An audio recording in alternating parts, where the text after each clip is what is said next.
नमस्कार दोस्तों। जून में यूपीएससी का एग्ज़ाम है। यूपी पीसीएस का भी प्रीलिम्स जून में ही है।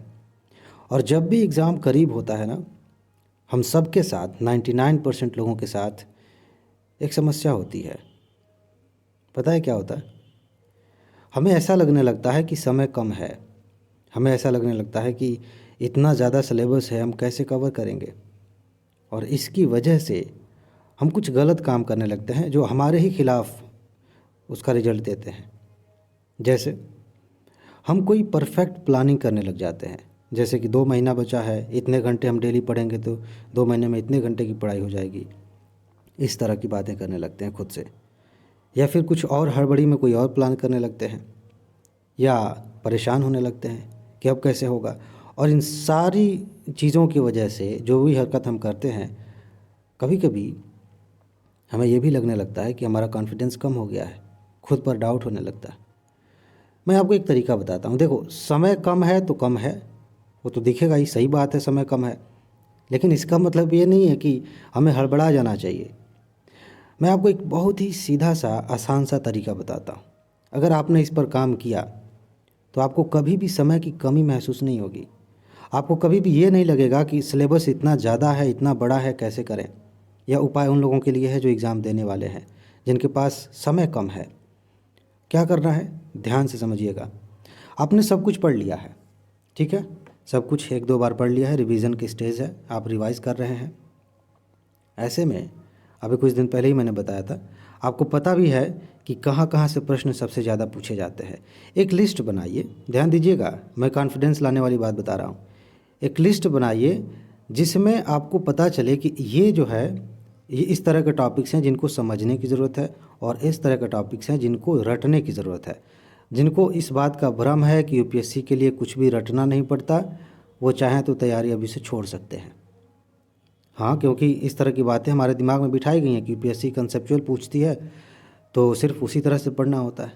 नहीं, अगर आपके दिमाग में बहुत गहराई से ये बात बैठी है कि हमें रटने की ज़रूरत नहीं है, तो आप चाहें तो तैयारी छोड़ सकते हैं, इसके बिना काम नहीं चलने वाला। ऐसी बहुत सारी चीज़ें हैं जिन्हें आपको रटना पड़ेगा। एग्ज़ाम्पल दूँ, हर साल यूपीएससी में एक क्वेश्चन आता है एजुकेशन वाले पार्ट से। उसमें बहुत सारी चीज़ें हैं जिन्हें आपको रटना है। यूपीएससी पूछती है wildlife sanctuary, national park, tiger reserves, रटना पड़ता है। ऐसे ही हर विषय में ना, चाहे इकोनॉमी हो, पॉलिटी हो, ज्योग्राफी हो, इन्वायरमेंट हो, हर विषय में कुछ ऐसे टॉपिक्स हैं, कुछ ऐसे तथ्य हैं जिनको रटना है। इसकी एक लिस्ट आपके पास है। एक तरफ दूसरी चीज़ें हैं जिन्हें समझना है। एक्चुअली आपने पढ़ लिया है ठीक ठाक, तो समझने वाले पार्ट में आपकी पकड़ लगभग ठीक ठाक है। अगर रटने वाली चीज़ें कंप्लीट हो जाएं तो ये रीढ़ की हड्डी है सब्जेक्ट की। आपके अंदर अचानक से कॉन्फिडेंस आ जाता है। एक बार करके देखिए। जो विषय आपको छोटा लग रहा है ना, और लग रहा है कि ठीक है, फिर भी इसमें कुछ कमी ऐसी है कि महसूस हो रहा है कि कुछ और तैयार कर लेना चाहिए, एक बार एक लिस्ट बनाइए। और जिन चीज़ों को रटना है, अभी तक आपने तैयार नहीं किया, रटा नहीं है, सिर्फ उतना करके देखिए। जिस दिन आपने वो कर लिया, आपको लगेगा अचानक से सिलेबस तैयार हो चुका है, ये विषय हमने तैयार कर लिया, क्योंकि उसी की कमी थी।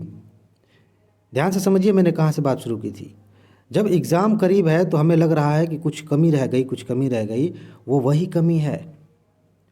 हमें लगने लगता है कि जो पढ़ा है वो भूल रहा है, ये वही चीज़ है, ये वही चीज़ है जिसको देख के हमें लगता है कि हम कुछ पढ़े थे, अभी अभी भूल रहा है।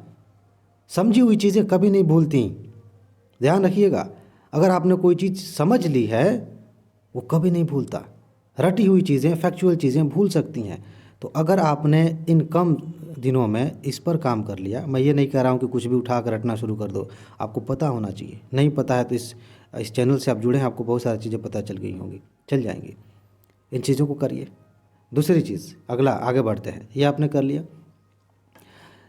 सबसे अच्छा उपाय यह है इसके बाद दूसरा वाला, कि आप प्लानिंग पर उतना ध्यान न दें। इस पर ध्यान न दें कि मुझे कब सोना चाहिए, कब जगना चाहिए। बहुत सारे लोग इस पे चक्कर में पड़ जाते हैं। एग्ज़ाम से पहले ना इस पे ज़्यादा ध्यान ना दें, नेचुरल, एकदम नेचुरल हो जाए। क्योंकि कभी कभी दिमाग में इतनी सारी बातें चल रही होती हैं कि रात में नींद नहीं आती। हम सोना चाहते हैं, नींद नहीं आती, तो क्यों ज़बरदस्ती का सोना है। आपको जब पढ़ने का मन करे पढ़ाई करिए, जब सोने का मन करे सोइए। सिर्फ एक चीज़ पर ध्यान रखिएगा, आपको बार बार रिवीजन पर ध्यान देना है, रिवाइज़ करना है, बार बार रिवाइज़ करना है। जितनी बार आप रिवाइज़ करते जाएंगे इससे कोई फ़र्क नहीं पड़ता कि आप सुबह का रिवीजन कर रहे हैं कि दोपहर में कि रात में, कब कर रहे हैं इससे मतलब नहीं है। जितनी बार आप रिवाइज़ करते जाएंगे विषयों को, उतनी बार आपका कॉन्फिडेंस बढ़ता जाएगा। अगर आप प्लानिंग में पड़ गए, सोने जगने खाने पीने के चक्कर में प्लान करने लगे कि सब कुछ परफेक्ट हो जाएगा तब पढ़ाई करेंगे, तो आप खुद का बहुत भारी नुकसान कर रहे हैं, क्योंकि ये सारी चीज़ें हो नहीं पाती और पढ़ाई तो वैसे भी नहीं हो रही थी इसके चक्कर में। तो ये सब मिलजुल के मल्टीप्लाई करके आपके दिमाग में आता है और आपको परेशान करता है। ये दो काम करिए। पहला कि जो चीज़ें रटने वाली चीज़ें हैं, जिन पे सबसे ज़्यादा फोकस करना, उसे रट लीजिए बहुत जल्दी। छोटी सी लिस्ट तैयार होगी, तुरंत आप उसे याद कर सकते हैं, तैयार कर सकते हैं, ठीक है। और दूसरा काम कि आप प्लानिंग से ज़्यादा, हर चीज़ की प्लानिंग की बात कर रहा हूँ, पढ़ाई से लेकर के सोने जगने, हर चीज़ की प्लानिंग से ज़्यादा एकदम नेचुरल होके पढ़ाई करिए। पढ़ना है, सोना है, सो जाइए, घूमना है, घूम लीजिए, फिर पढ़ाई करिए। रिवीजन करने के बहुत सारे मैंने तरीके हैं बताए हैं। आप घूमते हुए, सोते हुए, बैठे हुए, बिना किताब खोले रिवाइज भी कर सकते हैं। ये करिए, अपने आप आपको लगेगा कि समय की कमी जैसी कोई बात नहीं है। आपको लगेगा कि हाँ, मैंने तैयार कर लिया है बहुत अच्छे से। आप बिना किताब खोले भी रिवाइज कर ले रहे हैं बहुत बढ़िया तरीके से, सब कुछ हो जाएगा। फिर मस्त रहेंगे, फिर आसानी से एग्ज़ाम भी देंगे, क्वालिफाई भी करेंगे, ठीक है। और सबसे ज़्यादा इम्पोर्टेंट, अपना ख्याल रखिए, खुश रहिए, मस्त रहिए। आगे मिलते हैं, नमस्कार।